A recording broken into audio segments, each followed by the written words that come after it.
ዓለማችን ላይ ካሉ ሀገራት ፓፑዋ ኒው ጊኒ እጅግ ብዙ በንቃት ጥቅም ላይ የሚውሉ ቋንቋዎችን በመያዝ ትታወቃለች። ወደ 9 ሚሊዮን የሚጠጋ ሕዝብ ብቻ ባላት በዚች ሀገር ከ800 በላይ ቋንቋዎች መነገራቸው ግርምትን ይፈጥራል። ምንም እንኳን ፓፑዋ ኒው ጊኒ የአንድ ከተማ ነዋሪን የሚያክል የሕዝብ ብዛት ቢኖራትም 12 በመቶ የዓለማችን ቋንቋዎች ይነገሩባታል። ከንግግር በተጨማሪም የተለያዩ የምልክት ቋንቋዎች ያሏት ፓፑዋ ኒው ጊኒ በባህል የበለጸገች ሀገር በመሆኗም ትታወቃለች።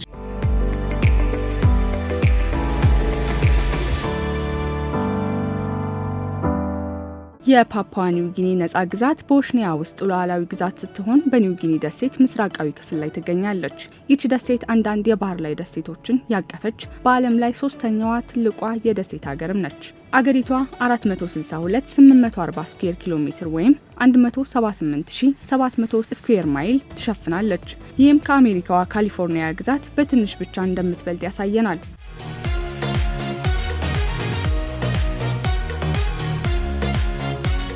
ፓፑዋ ኒው ጊኒን በቋንቋ ሀብታም ካደረጉት ምክንያቶች አንዱ የአገሪቷ ምስቅልቅል ታሪክና የበርካታ ቅኝ ገዢዎችና ጦርነቶች ባለፉት ዓመታት ያሳደሩት ተጽዕኖ ነው። የአውሮፓ ቅኝ ገዢዎች ወደ ፓፑዋ ኒው ጊኒ ከመምጣታቸው በፊት ትናንሽ መንደሮቿንና ማህበረሰቦቿን በመያዝ የአገሪቷን ተወላጆች በሰላም የምታኖር አገር ነበረች። የአገሬው ሕዝብ በየአገሩ ተበታትነው አሳ በማጥመድ ምግብ ፍለጋ የሚሄዱ ነበር። ማህበረሰቦቹ በተራራና በደን የተገለሉ በመሆናቸው እያንዳንዳቸው የየራሳቸውን ቋንቋ በማዳበር ፓፑዋ ኒው ጊኒ የቋንቋ ልዩነት ካላቸው ሀገራት ተርታ እንድትሰለፍ አድርገዋል። በ19ኛው መቶ ክፍለ ዘመን አውሮፓ ትናንሽ ሀገሮችን በቅኝ መግዛት ከጀመረች በኋላ ፓፑዋ ኒው ጊኒ ላይ ደርሳለች።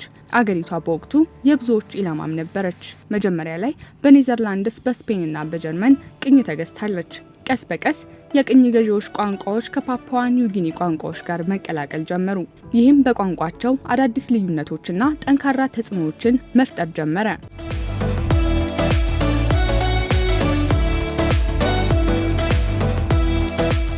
ወደ ፓፑዋ ኒው ጊኒ የመጡት የአውሮፓ ሚስዮናውያን ለአንዳንድ የአገሬው ተወላጅ ቋንቋዎች መቆየት በከፊል ኃላፊነታቸውን እንደተወጡ ይነገራል። ምክንያቱም የአገሩን ቋንቋዎች በመማርና ሃይማኖታዊ ጽሑፎቻቸውን በመተርጎም ከአካባቢው ነዋሪዎች ጋር ለመቀራረብ ጥረት በማድረጋቸው ነው። ይህም የአገሬው ተወላጅ ቋንቋዎች በጽሑፍ እንዲጠበቁ አድርጓል። በ1906 ፓፑዋ ኒው ጊኒ በአውስትራሊያ አገዛዝ ስር የመውደቅ ዕድል ገጠማት። ለ70 ዓመታት በአውስትራሊያ አገዛዝ ስር በመቆየት እንደ ክልል የተዳደረችው ፓፑዋ ኒው ጊኒ በኢኮኖሚና በማህበራዊ ልማት ማደግ ጀምራ እንደነበር ይነገራል። ከዚያም ወዲህ ነው የእንግሊዝኛን ቋንቋ በይፋ መጠቀም የጀመረችው።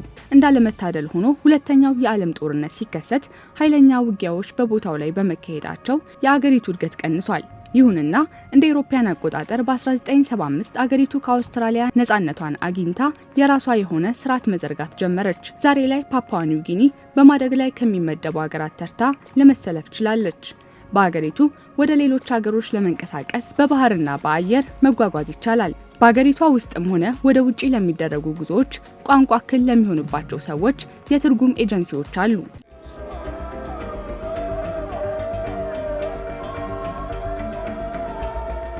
በፓፑዋ ኒው ጊኒ ውስጥ የሚገኙት አንዳንድ ቋንቋዎች ተናጋሪ እያጡ በመሆናቸው የመመናመን አደጋ ገጥሟቸዋል። አንዳንዶቹ ቋንቋዎች 2000 ሰው ብቻ ተናጋሪ ያላቸው፣ አንዳንዶቹ ደግሞ ከ200 እና ከዚያ በታች የሆኑ ሰዎች ይግባቡባቸዋል። ታዲያ ከ800 በላይ ቋንቋዎች በሚነገርበት በዚህ ሀገር ውስጥ አንድ ኦፊሴላዊ ቋንቋ ብቻ ይኖራል ብሎ ማሰብ ከባድ ነው። አገሪቱ ውስጥ 3 ኦፊሴላዊ ቋንቋዎች ጥቅም ላይ ይውላሉ። የፓፑዋ ኒው ጊኒ የመጀመሪያው ኦፊሴላዊ ቋንቋ ከአውስትራሊያ ቅኝ አገዛዝ ጋር ወደ አገሪቱ የገባው እንግሊዝኛ ነው። እንግሊዝኛ እስከ ዛሬ ድረስ ጠንካራ ሆኖ ቆይቷል። በእንግሊዝኛ ቋንቋ ለተወሰኑ ስራዎች ኮሌጆች ወይም አስፈላጊ የስራ መደቦች ማመልከት እንደ ግዴታም የሚቆጠርበት ጊዜ አለ። ከሌሎቹ ቋንቋዎች ይልቅ በእንግሊዝኛ ከፍተኛ ብቃት ያለው ሰው ለስራ ይበልጥ ተፈላጊነት አለው። አሁን ላይ ሌሎች ቋንቋዎችን በእንግሊዝኛ ለመተካት ጥረት ይደረጋል። በተለይም የትምህርት ቋንቋ አድርጎ ለመጠቀም ብዙ ጥረቶች አሉ። ሆኖም እንግሊዝኛ የዚች ሀገር ዋና ኦፊሴላዊ ቋንቋ ሆኖ እያገለገለ ይገኛል። እንግሊዝኛ ለማይችሉ ሰዎች የተረጋገጠ የመስመር ላይ የትርጉም አገልግሎቶችን በተለይም ለንግድ መጠቀም ይቻላል። መደበኛ ባልሆነ መንገድ እርስ በርስ ለመነጋገር ደግሞ ሌሎች ቋንቋዎችን ይጠቀማሉ። ሁለተኛው የአገሪቱ ኦፊሴላዊ ቋንቋ ቶክፒሲን 2 ወይም ከዚያ በላይ ቋንቋዎች ተደባልቀው የፈጠሩት ነው። ይህ ቋንቋ በቅኝ አገዛዝ ዘመን የአካባቢው ነዋሪዎችና ቅኝ ገዢዎች እንዲግባቡ እንዲግባቡበት በማስፈለጉ ተፈጥሯል። ቶክፒሲን በዋነኛነት እንግሊዘኛ ላይ የተመሰረተ ሲሆን ከሌሎች የፓፑዋ ኒው ጊኒ አገር በቀል ቋንቋዎች በተለይም ኦስትሮኒያ ቋንቋዎች ጋር የተደባለቀ ነው። ዛሬ በፓፑዋ ኒው ጊኒ በሰፊው ከሚጠቀሙባቸው ቋንቋዎች አንዱ የሆነው ቶክፒሲን ወደ 4.5 ሚሊዮን የሚጠጉ ሰዎች በተወሰነ የብቃት ደረጃ ይናገሩታል። እንዲሁም ከ64 በመቶ በላይ የፓፑዋ ኒው ጊኒ ሕዝብ በቶክፒሲን ማንበብና መጻፍ ይችላል። በተለይ በሁሉም ማህበራዊ ደረጃዎችና መደበኛ ባልሆኑ መግባባቶች ጭምር ጥቅም ላይ ይውላል።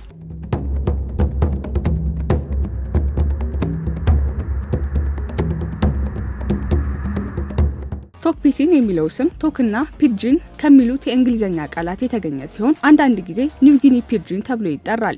በፓፑዋ ባህረ ስላጤ አካባቢ የበላይ በሆነው ሞት በተሰኘው የአገሬው ተወላጅ ቋንቋ ላይ የተመሰረተው ሂሪሞቱ ሶስተኛው ኦፊሴላዊ ቋንቋ ነው። ከእንግሊዘኛና ከሌሎች የአገር ውስጥ ዘዬዎች ጋር በመደባለቅ ሂሪሞቱ ተፈጥሯል። እንደ እንግሊዘኛና ቶክፒሲን በሰፊው ጥቅም ላይ ባይውልም ለሚነገርባቸው የአገሪቱ ክፍሎች አስፈላጊ ቋንቋ በመሆን ያገለግላል።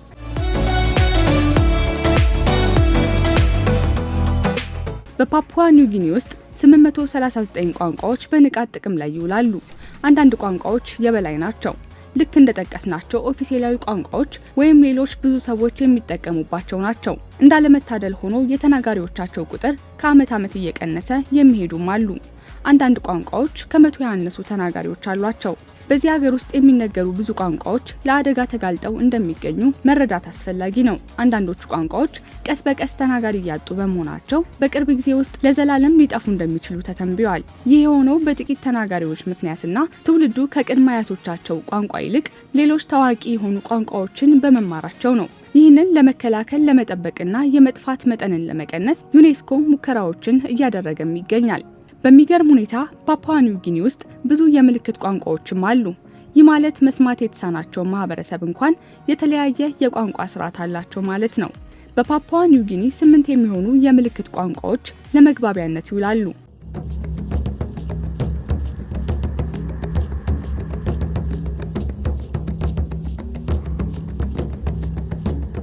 በዓለም ላይ ካሉ ከ7000 በላይ ቋንቋዎች በፓፑዋ ኒው ጊኒ 839 ቋንቋዎች መገኘታቸው የሚያስደንቅ ነው።